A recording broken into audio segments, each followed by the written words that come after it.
Vamos falar agora sobre INSS, Previdência Social. Tem novas normas aí para concessão do auxílio-doença. Elas começaram a valer a partir de 1º de março, inclusive auxílio-doença, que parece que mudou de nome também. A doutora Maria Faioc vai ajudar a gente nisso tudo. Mas ainda tem muita gente com dúvidas. É sobre isso que a gente fala também no Revista de hoje. Veja aí.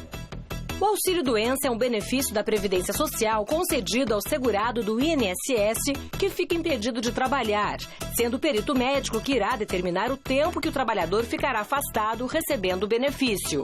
Existem 2 tipos de auxílio-doença: o auxílio decorrente do acidente de trabalho e o auxílio decorrente de algum tipo de doença. Para ter direito ao benefício, é preciso ter contribuído com a Previdência Social por, no mínimo, 12 meses. Desde o dia 1º de março, começaram a valer as novas regras para a solicitação do benefício. Antes, o trabalhador podia receber o auxílio-doença após 15 dias de afastamento. Mas a partir de agora, somente depois de 30 dias afastado, é que o segurado poderá receber do INSS. Vamos entender isso melhor, então. Bom dia, minha linda. Tudo bom? Tudo bem? Tudo jóia. Doutora Maria Faioc está aqui com a gente. Para a sua alegria, eu sei que você fica feliz porque a gente começa a entender melhor esses assuntos que são normalmente complicados, né? Só que não é muita alegria hoje não, viu?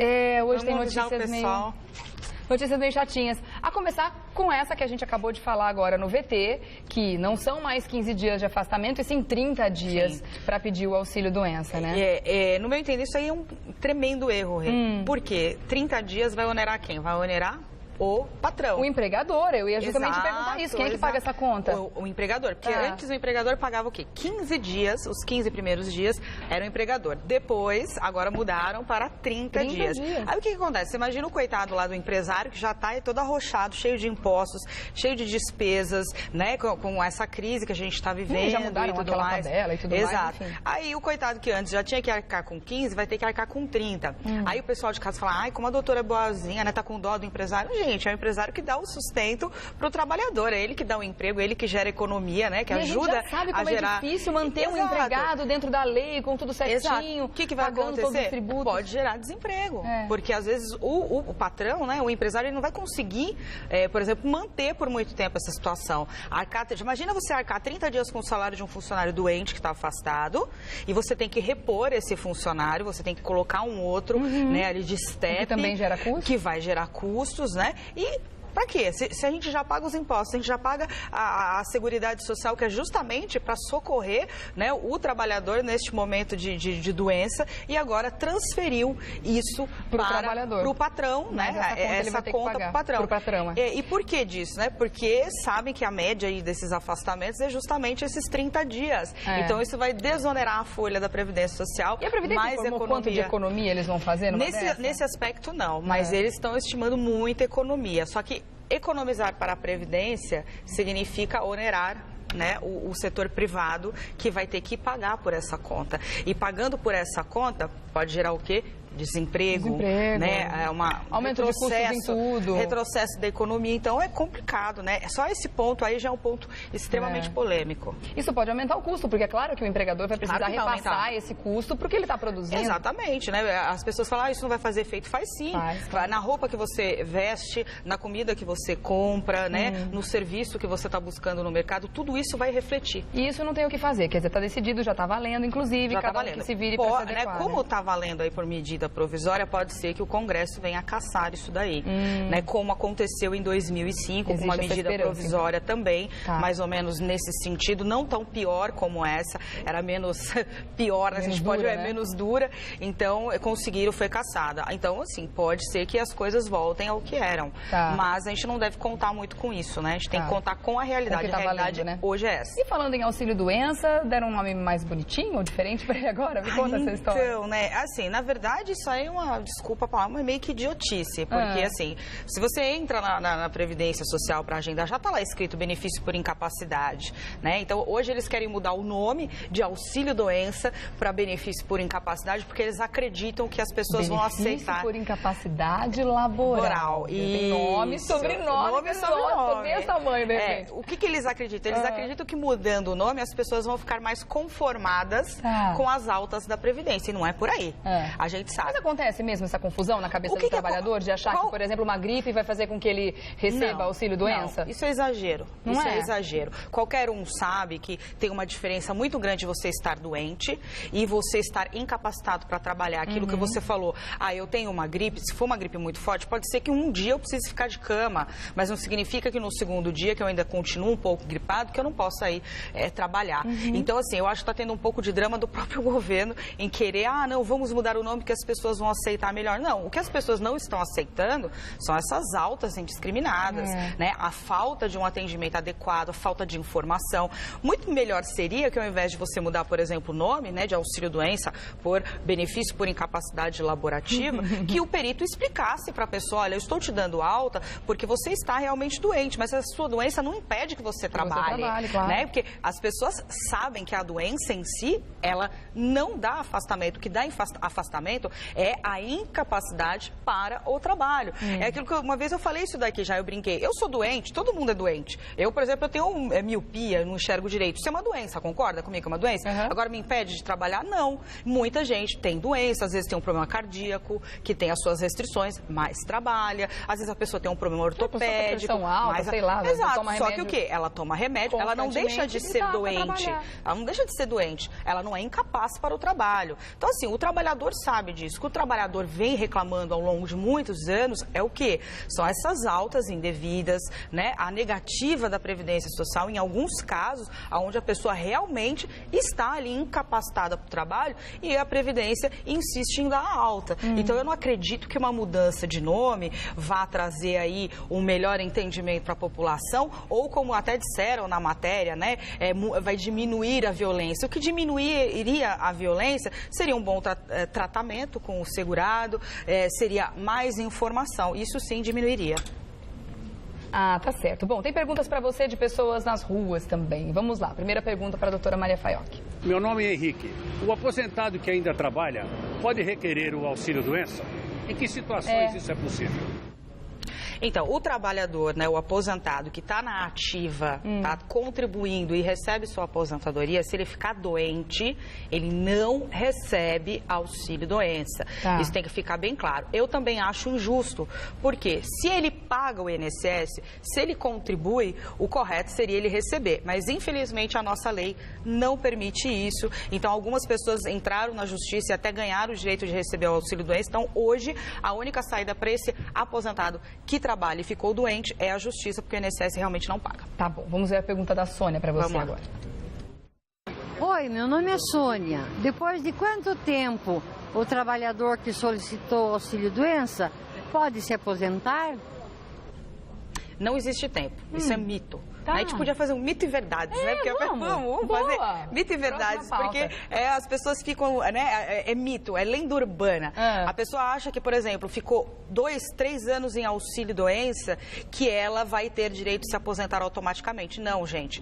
O afastamento não gera, né? Um afastamento por determinado tempo ou por muito tempo, não gera um direito à aposentadoria, tá? Então, isso é muito claro. O que existe, a única coisa que existe na lei é o seguinte, que o aposentado por invalidez, que já muda de figura, o cara que já aposentou, a cada 2 anos ele pode ser chamado para uma reavaliação, que pode gerar um corte da aposentadoria. Ao contrário, as pessoas confundem, as pessoas acham, não, eu já estou 2 anos afastada, pronto, não posso mais ser reavaliada. Então tem que tomar cuidado com isso, isso é mito. Tá bom, legal. Então, esse mito e verdade não entra na pauta do seguinte. Na próxima semana que você vier. A Luciana agora tem uma pergunta para você. Olá, meu nome é Luciana. Eu gostaria de saber o que deve fazer uma pessoa que solicitou auxílio-doença e não conseguiu o benefício. E aí? Esse é o problema. Primeiro, a pessoa, às vezes, principalmente quando a pessoa está registrada, a pessoa está trabalhando, aí o patrão chega e fala, vá para a Previdência fala, vá para o patrão, aí fica um ping-pong, volta. Nesses casos, a justiça é a única solução, mas daqui a pouco a gente vai até falar nisso, né, porque já vai piorar. Vai complicar ainda mais. Então, assim, pessoas que estão em alta, né, da Previdência Social não conseguem retornar ao trabalho e também não conseguem na Previdência de forma amigável, a única saída é a Justiça, porque é a Justiça que vai bater o martelo se ela está ou não apta para o trabalho. Está apta para o trabalho, tem que voltar. E se o patrão se recusar a receber esse trabalhador de volta na empresa, esse empregado pode, inclusive, entrar na justiça pedindo para o patrão pagar os salários que ficaram em aberto. Se falar, não pode trabalhar, aí é a Previdência que vai pagar o benefício, inclusive os atrasados. E aí, é claro, quanto mais documentação essa pessoa tiver comprovando, melhor. Junta tudo, então, né? Junta tudo que ela Receita, tá pegando. laudo, exame, gente, tudo aquilo que você achar que não é besteira, às vezes até aqueles cartõezinhos, né, de atendimento em posto de saúde. Comprovante do atendimento, tudo, guarda, com horário, tudo. Tá certo. A Carmen também quer saber aqui de você, vamos lá. Oi, meu nome é Carmen. Uma pessoa que solicitou o auxílio-doença tem direito ao FGTS? Olha, o que ela quis dizer é o seguinte, pessoal que casa entender. Quando você fica afastado recebendo auxílio-doença, você não está trabalhando. Então, a empresa não deposita o fundo de garantia. A empresa só é obrigada a depositar o fundo de garantia nos casos de afastamento por acidente do trabalho ou por doença do trabalho. Pessoas que se machucaram na empresa ou ficaram doentes em decorrência do trabalho. Nesses casos, a empresa, durante todo o afastamento desse trabalhador, tem sim que depositar o fundo de garantia. Nos demais casos, no auxílio-doença de qualquer natureza, que a pessoa ficou doente por qualquer motivo que não seja o do trabalho, a empresa não é obrigada a fazer esse depósito. Tá certo. A Kátia Tanzilo tem uma pergunta também, várias perguntas estão chegando para você aqui através do Revista da Cidade, @tvgazeta.com.br. A pergunta dela pode ser que sirva para muitas pessoas também, muito interessante. Sempre assisto a revista, obrigada pela audiência. Ela diz que ela está muito triste essa semana, pois o pai dela faleceu.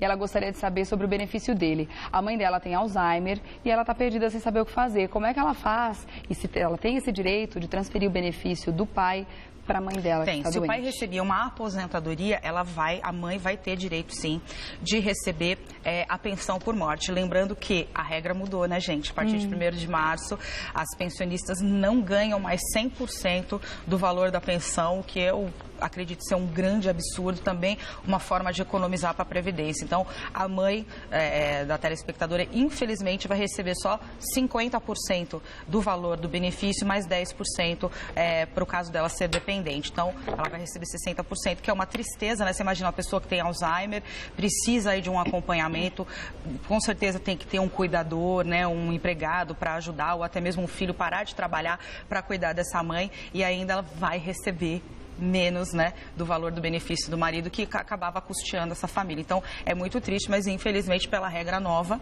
caso, né, não mude isso, né, a gente espera que mude. Eu estou rezando todos os dias, acendendo minha velhinha lá para o São Francisco, para mudar, porque tem muita gente, é sério isso, tem muita gente passando por dificuldade financeira. Famílias que dependiam, às vezes, ela ganhavam R$2.000 de renda, né, com a aposentadoria do marido, e hoje está tendo que receber 1.000 e pouco, né, e aí isso diminui muito, isso abate a família, traz um problema sério, né? Então, né? É complicado. E no caso dela ainda, que também é doente. Muito doente, né? A gente sabe que a Alzheimer é muito sério. Bom, vamos lá.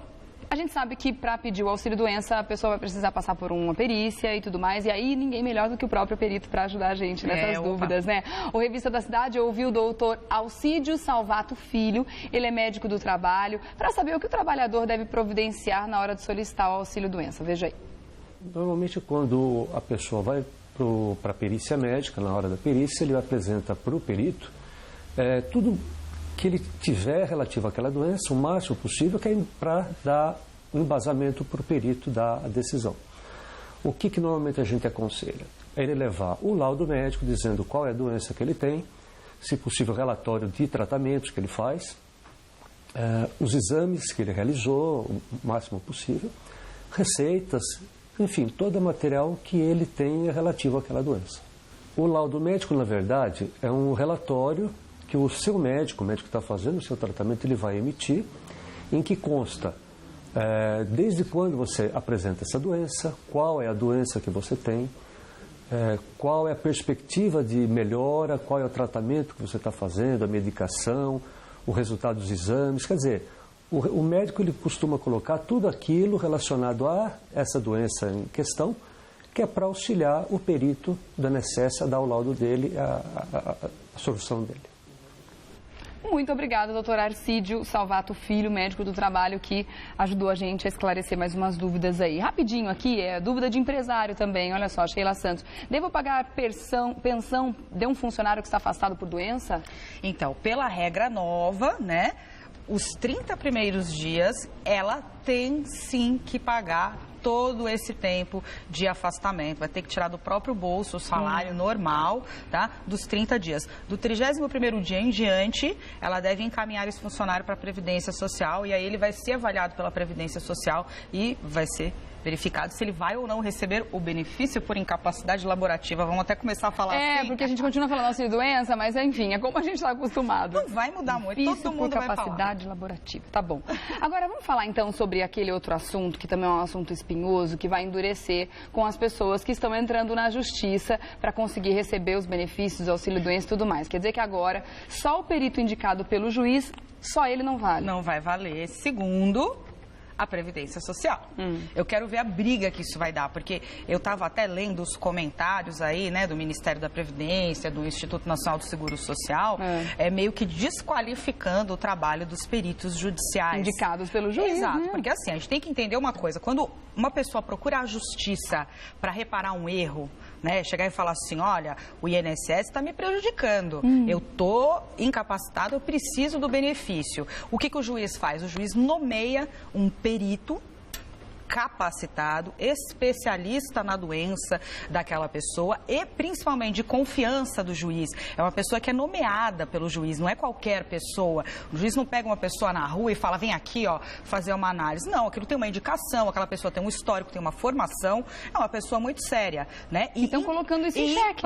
E estão colocando isso em xeque. Inclusive falando que eles vão reverter 80% dos casos porque os peritos não estão qualificados. Que isso? Isso é um dado muito preocupante. É preocupante, né? Você 80% consegue reverter eles a informam decisão. que vão reverter em 80%. Então, assim, me preocupa muito essa intervenção, essa tentativa, que a gente não sabe como é que o judiciário, né? Você vai imagina, receber vai receber isso daí. Mas, assim, essa tentativa, né, de alterar resultados, porque se o juiz nomeia um perito de confiança, porque ele confia, o próprio nome já diz, é um perito de confiança, é uma pessoa que foi ali nomeada, uma pessoa especialista, porque, por exemplo, a pessoa tem um problema psiquiátrico, o juiz, ele nomeia um psiquiatra para fazer essa perícia. E nem sempre o perito do INSS, ele é psiquiatra. Na área, então, né? por aí você já vê as diferenças. E agora, essa tentativa que o INSS vai fazer, segundo eles agora, a partir do momento que for dado um laudo judicial dizendo que a pessoa está incapacitada, que ela deve ficar afastada, o INSS vai entrar ali com a sua equipe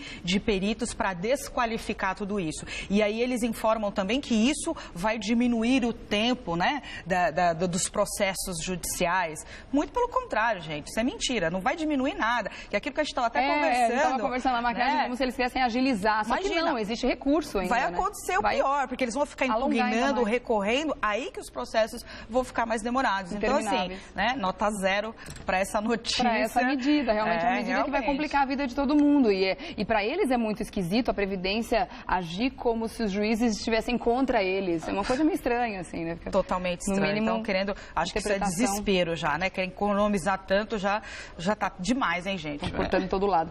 Gente, seguinte, qualquer dúvida que continuar aí no seu dia a dia, você pode fazer contato direto com a doutora Maria Faioc através do SOS Previdência lá no Facebook, tá? E tem também os sites para você consultar também outras dúvidas, inss.gov.br, o previdência.gov.br e o telefone do INSS, que é o 135. Lembrando que a doutora Maria Faioc volta ao Revista da Cidade, voltará sem dúvida nenhuma, no mínimo daqui 2 semanas, e aí a gente pode fazer os mitos e verdades. Gostei da ideia. À disposição. Obrigada, mitos lindona. E verdades.